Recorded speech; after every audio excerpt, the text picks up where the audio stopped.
there's an interesting idea that we find last week's parsha and this week's parsha. Last week's parsha, the second half of last week's parsha, discussed in detail the Ma'amad of Har Sinai, the event of Kabbalas HaTorah, of receiving the Torah. And then towards the end of this week's parsha, Parshas Mishpatim, again we revisit the same scene, similar details, Naaseh v'Nishma, Klal Yisrael accepting the Torah. But bang in the middle of this spectacle, of this event of receiving the Torah, is the parsha of Mishpatim. It's the details, the tens of mitzvahs, the social regulations, the laws between man and his fellow, that finds itself bang in the middle of Kabbalas HaTorah. And Rashi, the first Rashi in this week's parsha, points this out and explains. And he says that the same way that all the mitzvahs were received on Har Sinai, so too these social regulations, these legalities, damages, the laws of a guardian, of loans, of giving charity, between man and his fellow, that too was given on Har Sinai. Because one might think that the same way that other nations, they have their legal systems, their forms of governance, so us, the Jewish people, similarly, we have our own form of governance. It has its own unique laws and its own rules. But says Rashi and the Torah is telling us that no, when it comes to the Jewish people, the laws between man and his fellow, the social regulations, the civil halachas is something else. It's something that's divine, it's something that we received on Har Sinai, it's something that's holy. When Rabbi Keleman sent the email telling us that the topic of tonight's discussion is defining love, it was something that's very exciting personally for myself.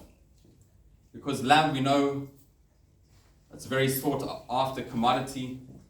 It's something that not only is unique to the Jewish people, it's something that is universal. Every nation wants a part of it. Most religions want to spread it. But when it comes to love and defining love, we understand that when it comes to the Jewish people, when it comes to the Torah, this is the true definition of love. It's something that we've received on Har Sinai. It's not something that's from a study necessarily, from a textbook, from a researcher. It's something that's divine. It's something from Ma'amad Har Sinai. I'd like to take this opportunity to thank Rabbi Keleman for very generously giving up his time and coming to honor us this evening. With that, I'd like to call up Rabbi Keleman to address us. First, for inviting me. I very much appreciate that. And then for coming to spend some time with me tonight. And I'm going to try to give you something that you'll be able to take home as a souvenir. I think you'll walk away with something that's valuable tonight, hopefully. Defining love. The key with any question like, what is love, is finding where does the Talmud describe such a thing? And so I want to learn a Talmudic passage with you. It's initially, when you first hear it, it sounds like a beautiful passage, but when you start to ask questions about it, you realize the passage I'm about to learn with you is bizarre. It's absolutely bizarre. And it starts as follows. This is Gemara in Brachos 61. And the Talmud tells this story. It was during the period of the Roman occupation here in Israel. And the story took place not too far from here. The Romans had banned the study of Torah, and they had attached the death penalty to anyone who would teach Torah publicly. And with that backdrop, Rabbi Akiva walked out into this public square and started calling to people, come, come, come, who wants to learn Torah? Who wants to learn Torah? And a giant crowd gathered. Probably some of the people just wanted to see what was going to happen to him. But there may have been people there who also wanted to learn Torah. And as Rabbi Akiva was gathering the crowd, there was a secular fellow, a non-religious person, standing there, who looked up at Rabbi Akiva and said to him, Akiva, what are you doing? Don't don't you know what they're going to do to you? And Rabbi Akiva looked at this fellow with awesome love. And he thought, how can I explain this? And he said, Mashal Amad Averdoma, what can this be compared to? He said, it's like fish that are darting back and forth in a river. And a fox wanders up to the river, sees the fish, and he calls to the fish. And he says to the fish, hey, wouldn't you like to come up here and live with me? Like my ancestors lived with your ancestors. So the fish look back at the fox and they say, are you the animal they call the wisest of all animals? You're not wise, you're a fool. If here in the water, which is the place of our life, if here we're afraid, how much more so we should be terrified to go up there with you. At that moment there was a rumbling. People heard troops marching. The crowd split and a bunch of Roman soldiers came in. They made a beeline right for Rabbi Akiva. They grabbed him, they bound him. They dragged him out, they threw him into a jail cell. And from the jail cell, he could hear the sound of them building this torture platform. As they were constructing the platform, Rabbi Akiva heard the jailer coming down the hallway one more time. The jailer opened up the jail cell, opened it up, and threw in none other than Papas ben Yehuda, the secular fellow who had been standing there and asked that question. And Rabbi Akiva looked at him and said, what are you doing here? And Papa said to him, you're so fortunate, Rabbi Akiva, at least you were arrested for teaching Torah. I was just standing there.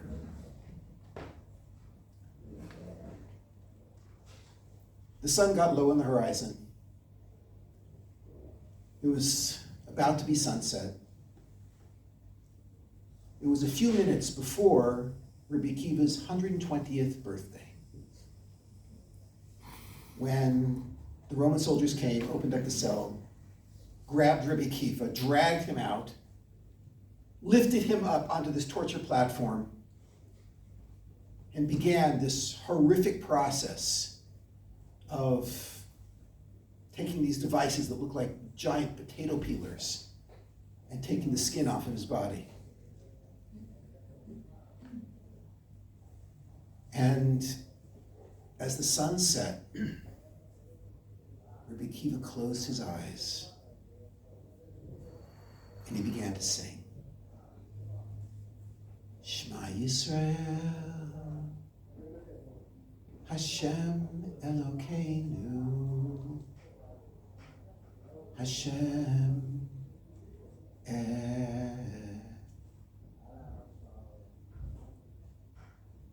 And he died before he ever got to say that word, Echad.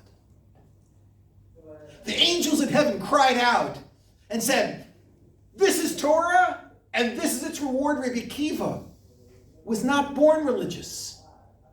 He was born secular. And very, very, very slowly, he found his way until he worked his way through the yeshiva up to this position of being the greatest rabbi of the generation.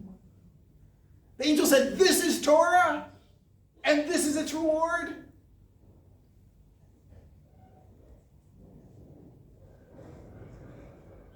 And a heavenly voice responded by crying out and saying, welcome, Akiva. You've been invited into the front row in the next world.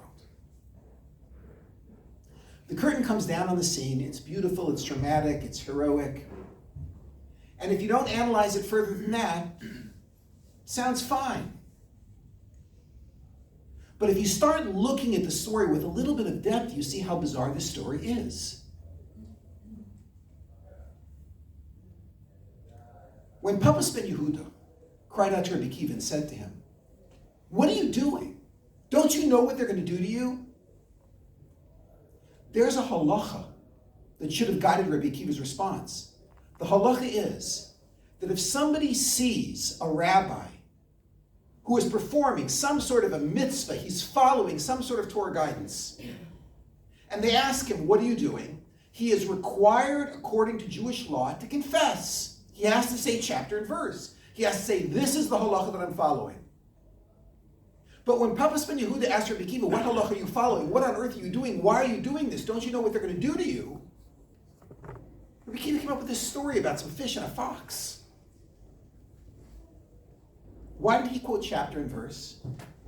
I mean, after all, you could say that there are 3 things a person has to die rather than do. A person has to die rather than engage in idol worship. A person has to die rather than kill another person. A person has to die rather than engage in illicit sexual relations, rather than raping somebody.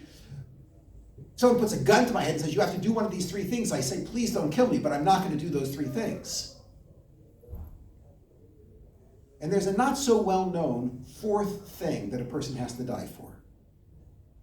That 4th thing that a person has to die for is if a government makes a campaign to entirely destroy Judaism, to wipe it off the face of the planet, then you have to die rather than cooperate with any aspect of religious compromise, even if it's not the big 3. So Rabbi Akiva could have just said, listen, they're trying to wipe Judaism off the planet. This is Shema, they're destroying us. And therefore, I have to continue to teach Torah in this way. Why did he say that? He couldn't say that. Because it wouldn't have been true. The halacha is, if they tell you you have to die rather than learn Torah or rather than teach Torah, then you have to die. That's true. But Rabbi Akiva could have taught Torah in his house. He could have taught Torah in the shul. Why did Rabbi Akiva walk out into public and start gathering a crowd? Come, who wants to learn? He knew what was going to happen. He knew what he was doing. He knew what the consequences would be, and he didn't have to do that if his goal was to teach Torah.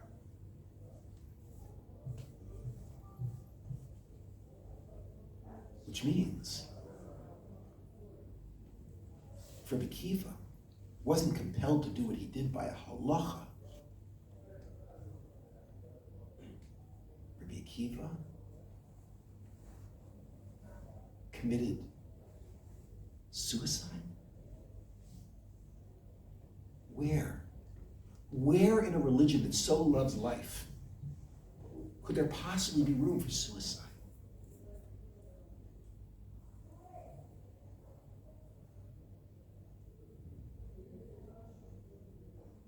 It's a bizarre story, which contradicts so much of what we believe in, prima facie. So now what I'd like to do is, come with me. I want to zoom all the way out. I want to get a much broader picture. Then we'll zoom back in again and take another look at the story to see what's actually happening. The broadest possible picture. Why did God create the universe? He created the universe because God is a giver. He's a lover. He just wants to take care of others. So he created people so that he could give to them and love them. When the almighty, infinitely good God decides he wants to give, he doesn't want to give a little. He wants to give a lot. He wants to give the greatest gift possible. What's the greatest gift he could possibly give us? The greatest gift he could possibly give us would be the opportunity to be like him. And who's he? He's a lover and a giver. So it turns out, the entire purpose of our existence, the reason we were created, was to become people who love, who give, who take care of others. That's the whole thing. That's why we were created, to become like God. Okay, something's wrong. I see that no one fell off their chair. So that means I must not have said it clearly. So let me try again. I'm going to say the exact same thing, but this time I'll tell you the story. This story goes back. I have some students here from more than 20 years ago. And I'm going to go back to a time more than 20 years ago. I was teaching at the Rabbi Yerushalayim. At the time, there was a great rabbi by the name of Meir Schuster, who used to spend time down at the Kotel. And he would visit me every day. Every day, Meir Schuster would gather some students and bring them to Neve Yerushalayim and introduce them to me, and I would welcome them into the classroom and say, come, let's learn Torah. That morning, Rabbi Meir Schuster came, and he had one woman with him. And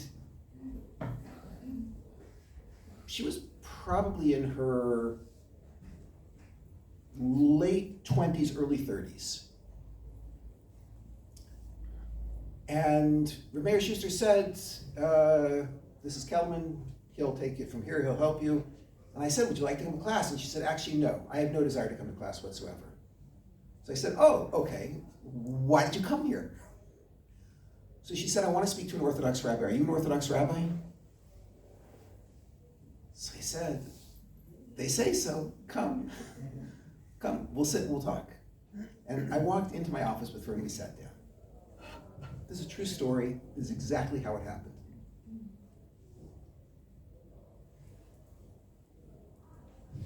She said to me, I'm here visiting from America. I'm getting on a plane tonight. I'm flying home, and as soon as I arrive home, I'm going to have an elective surgery to ensure that I will never have children. She looked at me and said, how do you feel about that? So I said to her, what do you think I'm going to say? So she said, I think you're going to say that it's the wrong decision and I shouldn't have the surgery and I should have children instead. So I said, okay, if I would say that, then what would you say? So she said to me, and at this point, I began to understand a little bit of what was happening. Her eyes welled up. And she said to me, I would tell you that you're crazy. She said, don't you feel pain? Can't you hear the cries? This world doesn't have enough food. It doesn't have enough water. Everybody needs a shoulder to cry on. And you want to bring another child, I'm quoting, she said, you want to bring another child into this hellhole? What is wrong with you people? And she sobbed.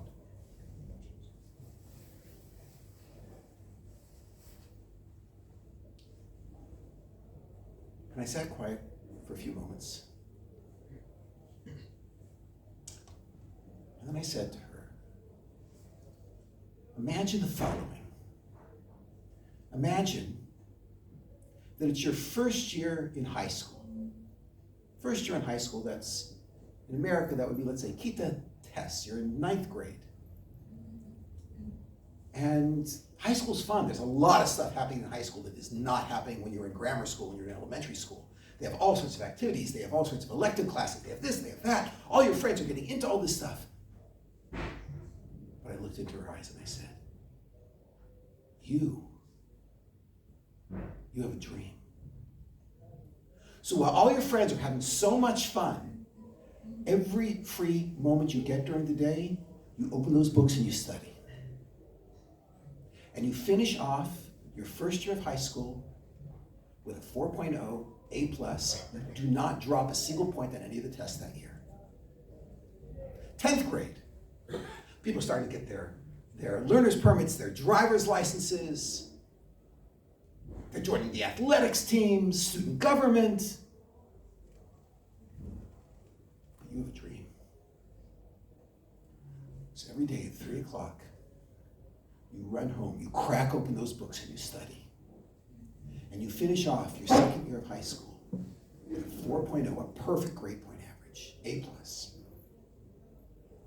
11th grade, there's all-night parties, everyone's having a great time, incredible social life. And every day, from 3 o'clock in the afternoon until 8 o'clock at night, you are cracking those books because you have a dream. At the end of the year, you take the student achievement tests, you pin the needles on the student achievement tests, get the highest possible score, you file your applications. And in the middle of 12th grade, your senior year, you get the letter. You open up the letter, pull it out, you start to read it. It says, congratulations, you've been accepted to Princeton University. Your dream is so close, you can almost taste it. And that's it, you're off to Princeton. The only problem is, everyone at Princeton has been doing what you've been doing for the last 4 years, so the competition is insane. The first year, you stumble, A-, 3.8, grade point average. You get it together. You're studying every single day. You finish your last class at 4 p.m. You go to the library. You sit in that library until it closes at 11 p.m. Your second year at Princeton, 4.0, A+. It's going in the right direction. Third year, 4.0, A+. You take the MCATs, the medical achievement test to get into medical school. In the middle of your senior year,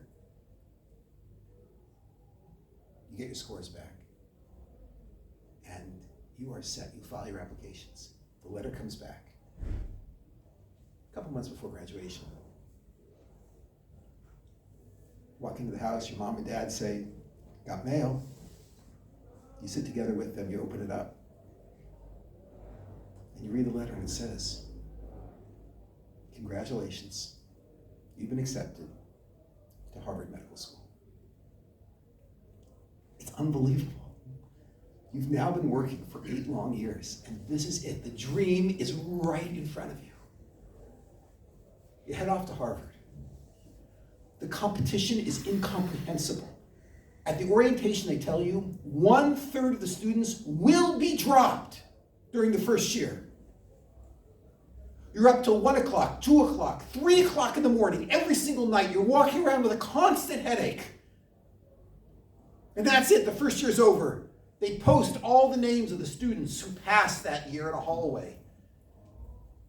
It's been 9 long years, and you're walking down that hallway, and you're looking at all the names posted on the wall. You can't believe it, after 90, oh, there's my name, I made it. Look at that. Second year, 3 o'clock in the morning, 4 o'clock in the morning, you're surviving on 2 hours, 3 hours, 4 hours of sleep. Third year, fourth year, internship, residency. And look at that, it's over. I just suited up, I'm in my greens. Got my gloves on. And this is it. My dream is right there. I am about to walk through those doors and take over as the head of the UCLA emergency room. I have arrived at my dream. And as I walk out of the locker room and I start heading towards those double doors, another doctor comes bursting through the doors. And he says, oh my God, it's a nightmare in there, it's a nightmare in there. And I walk up to him and I say, what's wrong, what's wrong? And he says, there's people in there with gunshot wounds, with stab wounds, they're crying. It's a nightmare.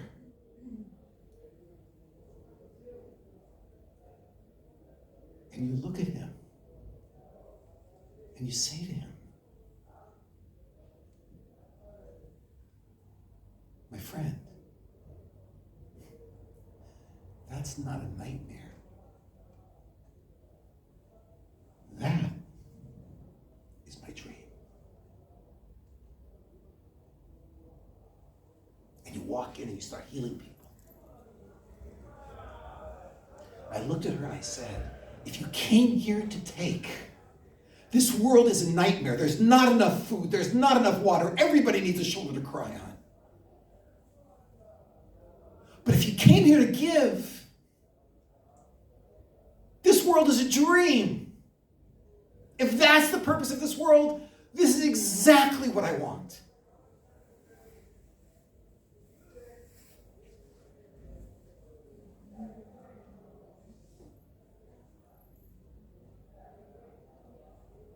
That's the purpose of our life. The entire purpose of our life is to be like God, to be a giver, to love. And what does that mean, love? it's very confusing for we who speak English. Because the way that we use the word love in English could have two very different meanings. I'm not using the word love improperly when I say I love hot dogs. I love chips. I love soccer. I love baseball. I love my wife. It's not an improper use of the term. I love hot dogs, which means hot dogs bring me a lot of pleasure. I love baseball. Baseball brings me a lot of pleasure. When I say the word love, that might mean, what does it do for me? In the language of the Torah, it is impossible to be confused by what the word means. Impossible. Because the word we always translate love as ahava can only have one meaning. Ahava has a two-letter root. The two-letter root is hav, which means give. Ahav is first person future. I will give. Ahava is I will giveness. It's a state that I go into when I walk around and say, I can't wait to give her the flowers. I can't wait to see her. I think she would like this. I think this would make her really giggle. I think this is something that she would enjoy. When you walk around in that state where all you want to do is make the other happy, that's ahava. I will giveness. You see somebody on the street, you pull them aside and you say, I saw you were walking with your friend. Do you love her? So the person has to ask himself some questions. How much do I enjoy being with her? How much does she make me happy? What do I get out of this relationship? If you pull somebody off the street and you say, Ata ohev ota? You have to ask them questions, but there's those questions, but different questions. They have to ask, how much am I willing to let go of what I want for her sake? How much am I willing to sacrifice to bring a smile to her face? How important is she in my life? Not for what I get, for what I can give to her to make her happy. In a way, the classic use of the word love is the exact opposite of the word ahava, even though that's how we translate them. The word love could really be used in two ways. Now, just as there's a concept of love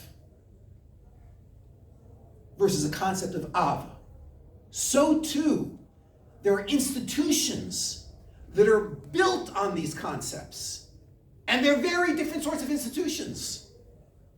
The institution built on love is called in English marriage. So if you look up the word marriage in the Oxford English Dictionary, the third or fourth definition is a merger of two or more corporate entities. And that's not an inappropriate definition of marriage. I mean, what's a really good marriage? I'll take out the trash as long as you do the dishes. I'll bring home the money as long as you take care of the kids. I'll do my 50% and you do your 50%. It's a mutually parasitic relationship. Marriage.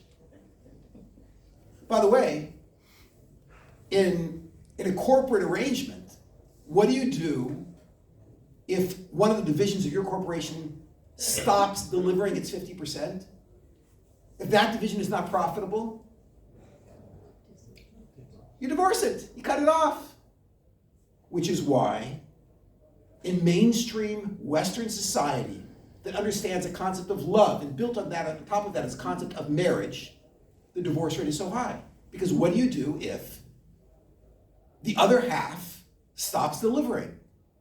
And of course, the bad news is that in every single relationship, any relationship, there will come a time when your opposite, when your other half is not going to deliver. Sometimes it's for a short period, sometimes it's for a longer period. And at that point, the relationship goes up in smoke if the whole deal was, I'll do my 50% as long as you're doing your 50%. Just in the same way, We have a concept of Ava within Torah. There's an institution built on that. But look at what it's called. It's not called marriage. It's called nisuin, from the word nosei, which means to carry. I'll never forget when my Rabbi explained to me, what is this thing that I got involved in? And he said to me, what is marriage, nisuin? What exactly is that? It means that on the day you get married, you walk under the chuppah, you pick up your wife, and you promise no matter how heavy she gets, you will never put her down. He didn't mean physically.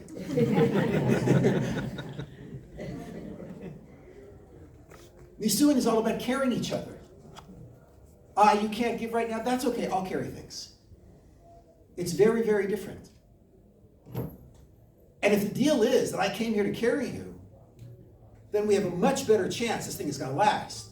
Because, okay, we're both doing our 50%, great. You can't do your 50% right now? Great. It's okay. That's understood when we get involved in nisuin.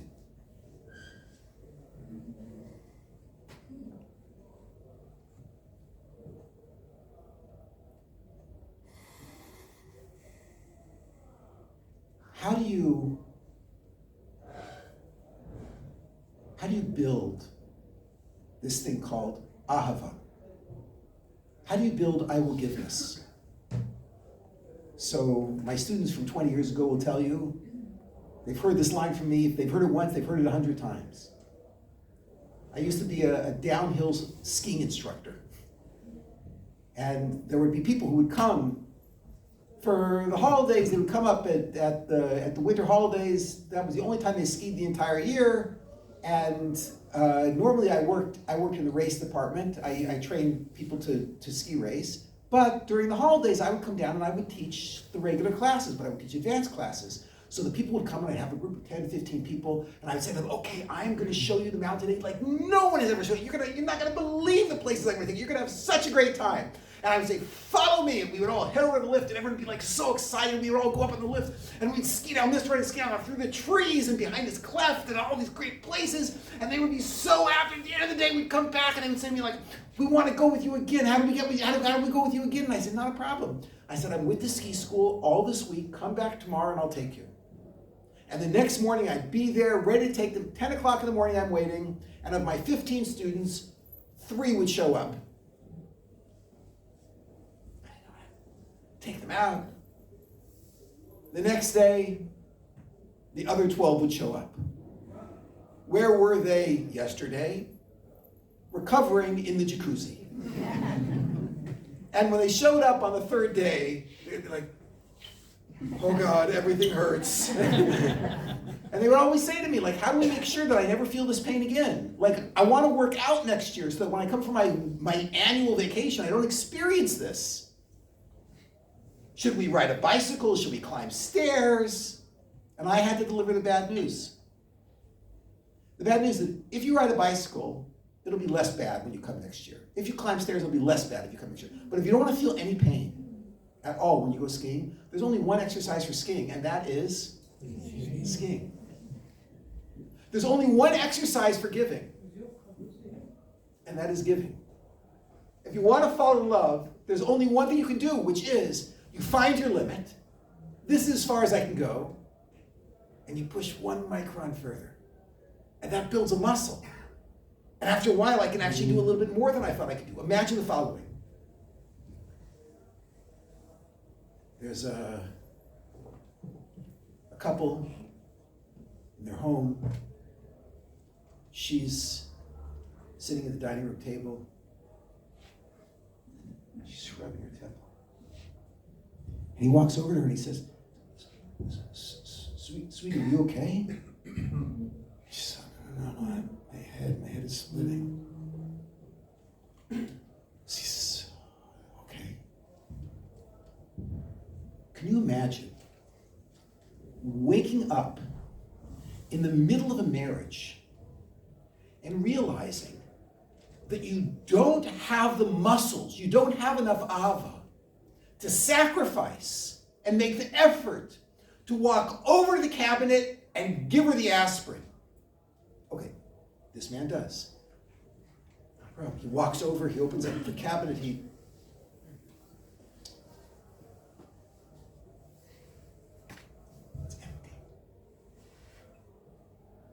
Can you imagine waking up in the middle of a marriage and realizing that you don't love enough, you don't have enough ava to get into the car and drive down to the pharmacy and buy her a new bottle of aspirin? But he does. And he brings her back the aspirin. But the problem is, she doesn't need aspirin. She needs a kidney. Come with me. Can you imagine waking up in the middle of a marriage and realizing, I don't have the muscles to give somebody my kidney? That's already pretty normal. Many people don't have the muscles to give somebody a kidney. And what happens? What happens if it's more than a kidney? What happens if it's a finger or an arm? Imagine there's somebody and they're going to die, and the only way to prevent them from dying, there's this spinning wheel, and the only way to prevent them from dying is if I would take my arm and I would stick my arm into... Can you imagine waking up and saying, I don't have enough love to save the man's life? If that means giving up my arm? What if it's more than an arm? This is what we're living today. This is the reality that we are involved in right now. There are people who have so much ava. They're willing to give more than an arm, more than both legs. They're willing to give everything.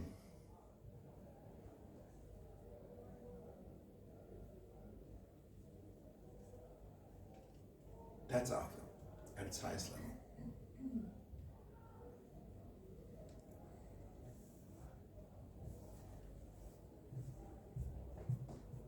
With this introduction, let's go back now and let's take a look at that Talmudic passage that we started with. Rabbi Akiva hears the Romans have banned the study of Torah, the book which teaches us how to achieve Ava, how to become like God. And he says there's only one option here. He runs out into public and says, who would like to learn how to become like God? Who would like that? Who wants to love, truly love, to get to a point where I've got the muscles I can give? And the crowd starts to gather, and Papas ben Yehuda looks up at Rabbi Akiva and says, what are you doing? Don't you know what they're going to do to you? And Rabbi Akiva looks at him and says, how can I explain to you what I'm doing?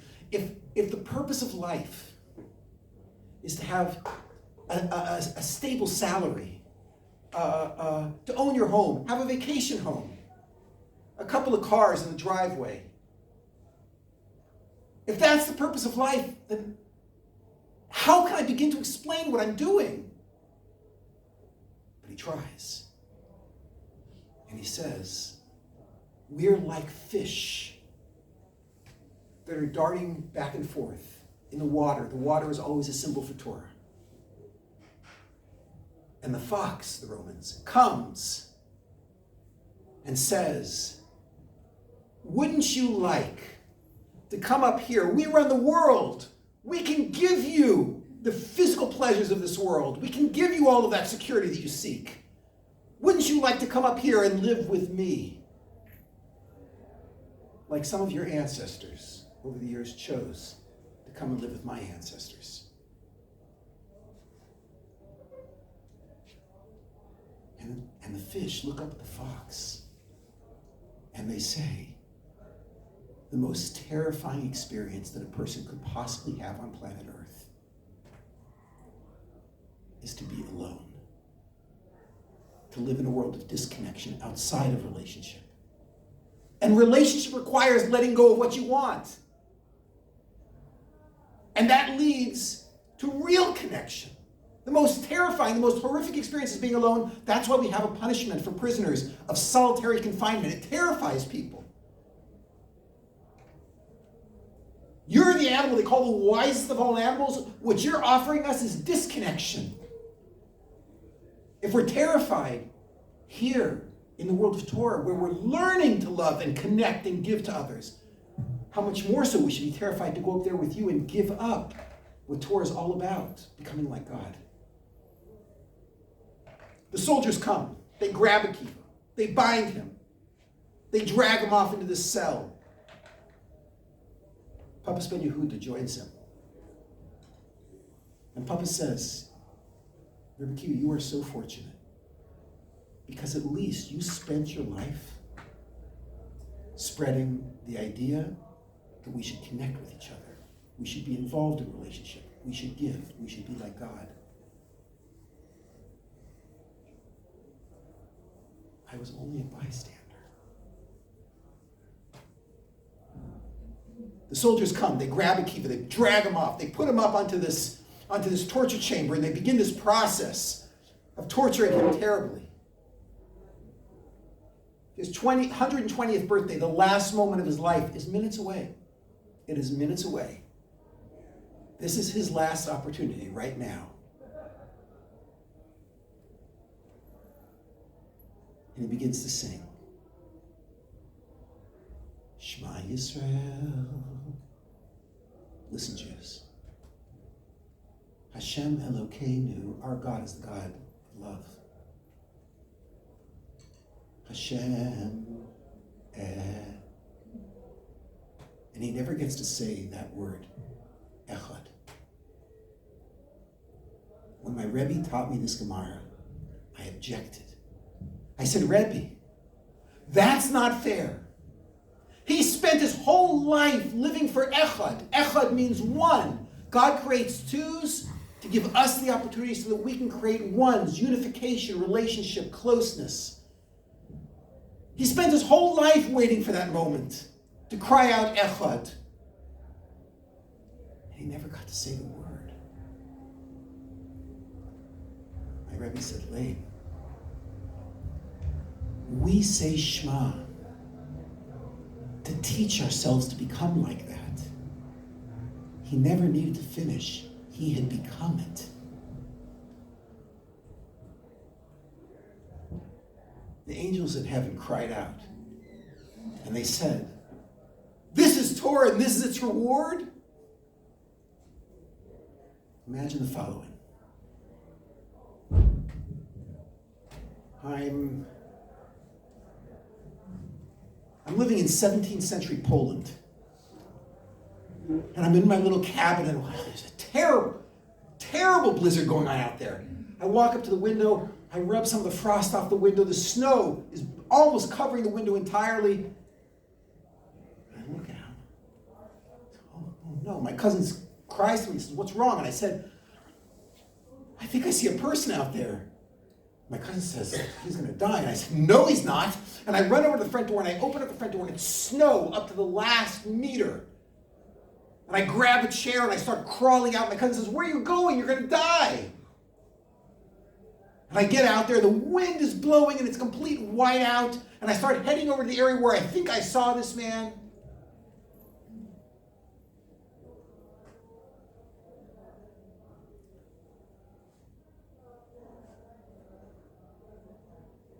My wife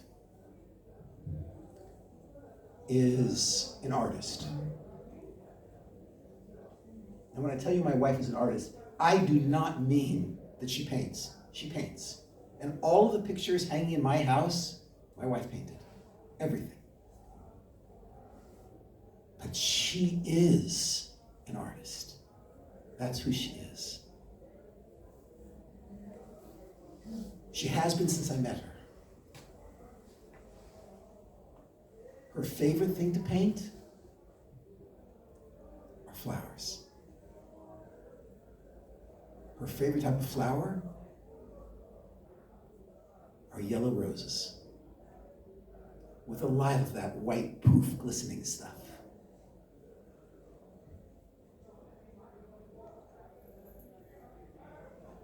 My wife has never seen yellow roses because I live in 17th century Poland. And as I'm running towards this guy, I see he's holding his hands above his head, and he's slowly making his way through the drifts of snow, and I see something sparkling in his hands. And I say to him, what are you doing here? And he cries through the wind, I'm a flower salesman from Italy. I walk up to him and I say, what do you got? He says, A dozen yellow long stems. You want them? I said, what a coincidence. That's exactly what I need. How much you want for them? She goes, buddy, it's going to cost you. I walked from Italy. I want 50 shekel a stem. At that point, my cousin shows up. And he says, what are you lunatics doing out here? And I explain, he's a flower sale. I'm buying the roses. He says, how much does he want for them? I said, 50 shekels a stem. He says, he's ripping you off. You shouldn't buy it. And I look at my cousin. And I say, my whole life, I've been waiting to buy her the roses. And now I'm not going to buy them for her? Rabbi Kiva, as he was being murdered, said, why am I doing this? He explained to the Talmidim who were there. My whole life, I've been waiting to fulfill the verse that says, you should love the Lord your God with all your heart, and with all your soul. God said, what does it mean with all your soul? Even if they take your soul. And now I'm not going to fulfill the verse. Shema Yisrael, Hashem Elokeinu, Hashem The angels in heaven cried out. And they said, this is Torah and this is reward. A person turns his whole life upside down, spends his whole life trying to become the ideal. And this is what happens to him? And the heavenly voice says, yeah. If all you want to do is to love, is to give, if all you want to do is to take care of another, Hashem will bring somebody for you to take care of. That is the segula for having God bring those people into your life. And if you start working that muscle a little bit and letting go of what you want, and you need more, then God will bring more people to your life. He'll bring you children, whether biological or adopted. You can adopt 1, 2, 5, in the case of the rabbi here, 500 people. You can adopt and take care of as many people as you want to adopt and take care of. That can be the whole purpose of your life. And as much as you want to let go of what you want for their sake, this world is set up that you will get the opportunity. It's a guarantee.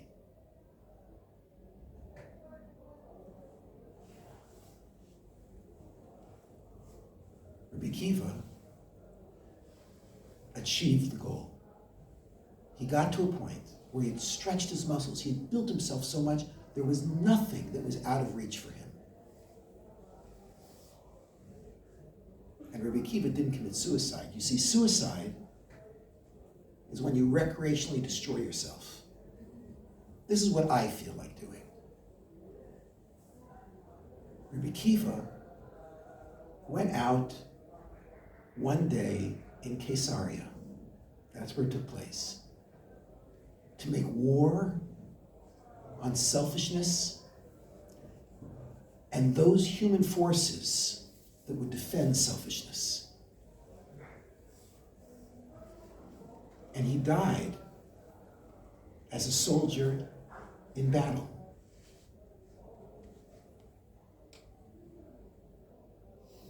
And that death led to the victory of the forces of Ahava. And the proof is that I'm standing here now, 2,000 years later, telling you his story. He passed on Torah, the way to make yourself into a lover, to his students, who passed it on to their students, who passed it on to us. All the Torah that we have came from that man. That's how we know how to fulfill the human purpose.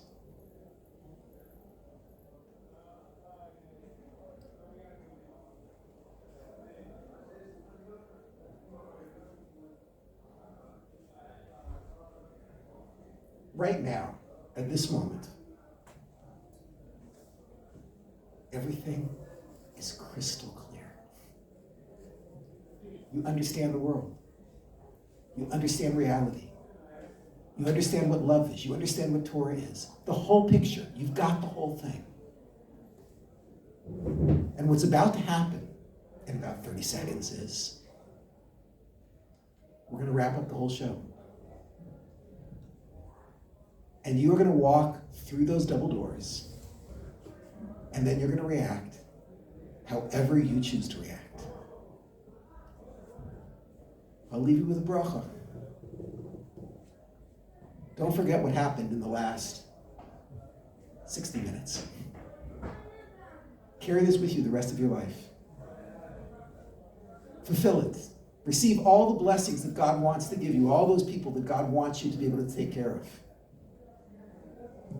May it be God's will that at the end of your life, you also have the satisfaction from loving people that Rabbi Akiva had at the end of his life. Thank you very much. Have a good evening.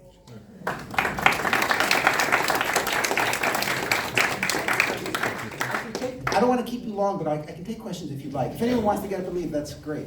You have a question? Yes. How do you, and you talk about how we should give and how we should love, etc. How do we help ourselves with expectations of others when we feel let down, let's say, whether it's a family member, a friend, and they're just not givers, you know? Yes. Or they really, like let's say even a spouse is really struggling to give, and you're constantly giving, but you need your cup filled up too from them. How do you not grow resentment? How do you know, Excellent. friends, family members, anybody? You know? Yes. I want to divide this up into two questions. One question is, how do I relate to someone who just can't give, at least right now, and not what I need? And the second question I want to deal with is, and what do I have to do so that I don't come apart at the seams when I'm not being given to?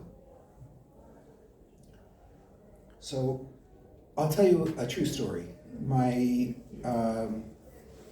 daughter was in Beis Yaakov in Yerushalayim, and they had a custom in this Beis Yaakov that very choshev rabbanim would come to speak at the Beis Yaakov, and whenever a choshev rab would come to speak at the Beis Yaakov, it was always the same procedure. When the girls came in the morning, they were told, you should go right now, there's a rab coming right now, you should all go down to the auditorium, wait there. They would all go, they would wait, they would socialize, and then the principal would walk in to warn them, he's coming right now. Everyone would go to their seats. They would all sit. When the Rav walked in, then the entire group would stand up, and they would remain standing till the Rav came up to the podium and indicated to everybody, sit down. Then they would all sit. The Rav would give his speech. At the end, he would say, Mashiach b'meira v'yameinu. Everyone would stand up, say Amen, and then the Rav would walk out. That's how it always happened.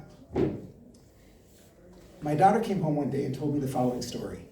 The Rav came, everyone stood up, and the Rav walked up to the podium, and he was about to indicate that everyone should sit down when he noticed a young lady who was sitting in the front row and was not standing, and everybody else was standing. So he looked at her, and she looked at him and smiled. So he indicated to her, and she smiled at him again. And at a certain point, he recognized the Chil Hashem that was taking place. And he understood there's only one thing he could do. And therefore he said to her, young lady, could you please get up and leave the room? And her face fell. And she said, yes, but you'll need to ask someone to bring my wheelchair. He was rebuking a woman with no legs.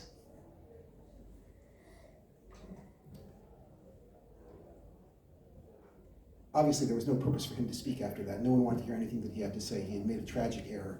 And I realized that I had made that tragic error so many times in life. So many times in life, I had expectations of somebody which were completely unrealistic, and there was no way that they could fulfill those expectations. Right now, how did this young lady lose her legs? Why is this person in the situation they're in right now that they can't give me what I need? That's an interesting discussion. However, right now, this person cannot give me what I need. And part of the way that I manage my expectations, so to speak, is by recognizing that sometimes they can give, but sometimes they can't. To me, I don't understand, like, why can't you just do this?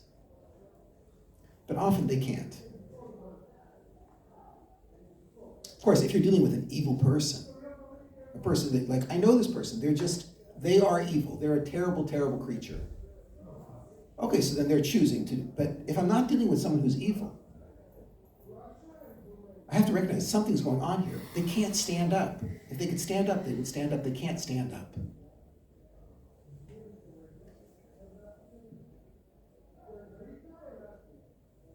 I've been rolling that story around in my head for years, and I see instances of that literally almost every day.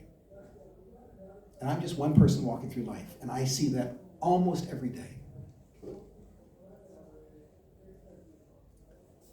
Okay, but in the end, I need a certain amount of nourishment in order to survive. And I am locked into a relationship with somebody that cannot provide what I need. So the first step is I have to learn to make an extraordinarily subtle distinction, a distinction that it could take years to learn to make accurately. And that is to distinguish between what I need and what I want.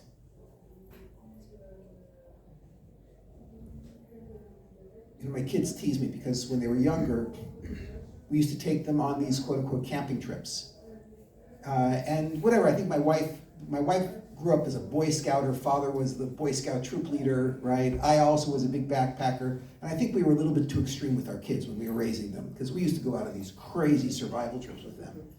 And, like, we would come home at the end of, 12 hours of hiking with a bunch of little kids. We wouldn't come home. We would come back to the place where we were going to pitch a tent, where they were going to sleep overnight. And we would give them these cups that have dry noodles, and you pour the hot water in. And my kids would be like, we're too tired. We're just going to eat the noodles. Like, forget the water. It's done. But the net result of me hiking and my wife being a Boy Scout and our kids growing up that way was that they realized that a lot of what people think they need, they actually don't need. And that we can actually tough it out, and we can actually make it through situations that are more difficult than we might think that we could make it through. And I recognize that there's one thing when it's dinner, and there's another thing when it's a relationship. And in relationships, it's much harder to sort of separate between wants and needs. But sometimes you do what you have to do, and you're amazed at how much you can also pull off. There was a period of about 15 years where my job was teaching Torah all over the world. And I was on the road 260 days a year. I was away from my wife, from my kids, 260 days a year. It was extremely, extremely difficult for all of us. And there was a calculation the entire time. Can we do this? Should we do this? Is this a good idea? We kept asking shilas the entire time. My wife and I spoke on the phone. We would do everything we possibly could to... But I never expected something like that. That's not what we expected. My wife didn't expect that. I didn't expect that. And I realized that, wow, if someone asked me, can I do this? I would have said no. During that period, I slept in a bed once a week. I slept in a bed on Shabbos during those 260 days. The rest of the time, I slept in the back of a car. I slept on a train. I slept on a plane. There was no time for me to actually lay down in a bed except for on Shabbos. It was a life that I can't imagine that I would ever have to live. I couldn't imagine, but I did. And it was the right thing to do. And it was very, very difficult.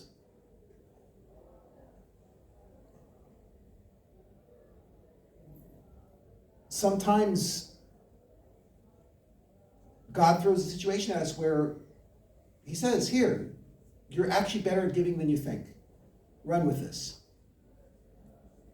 Now, of course, you have to do everything you can possibly do to get what you need. if at the end you've done everything you could possibly do to get what you need, and you can't get what you need, I'm talking about like you consulted expert opinion, you made every possible effort, but if at the end you can't get it, well then Boker Tov, this morning when you woke up, you said Shasali Koltsarki. God provides me with everything that I need, and he's not giving me this.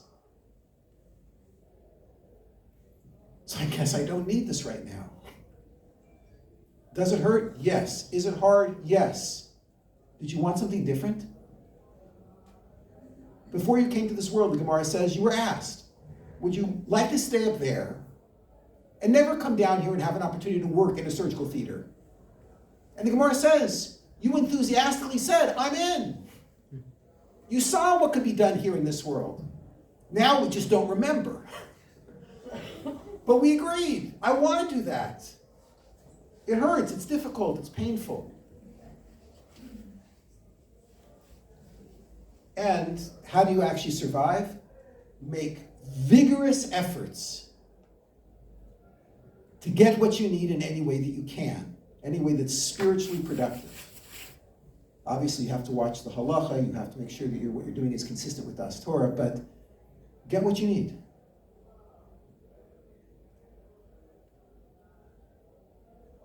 I'm going to say something which is going to date me. Probably I don't know if there's anybody in the room old enough to remember this. But when I was a little bit younger, there was a fantastic movie called Superman. And it starred a fellow by the name of Christopher Reeves. And Christopher Reeves was the most wonderful Superman until one day he had an accident.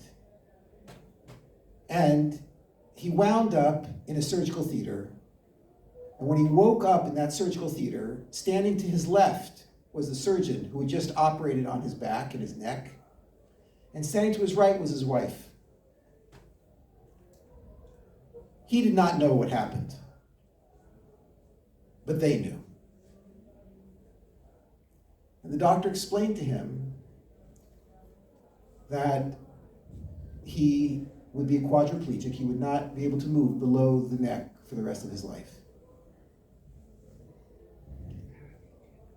And he listened to the doctor. This scene was retold by him and by his wife. He listened to the doctor. And he looked at his wife and he said,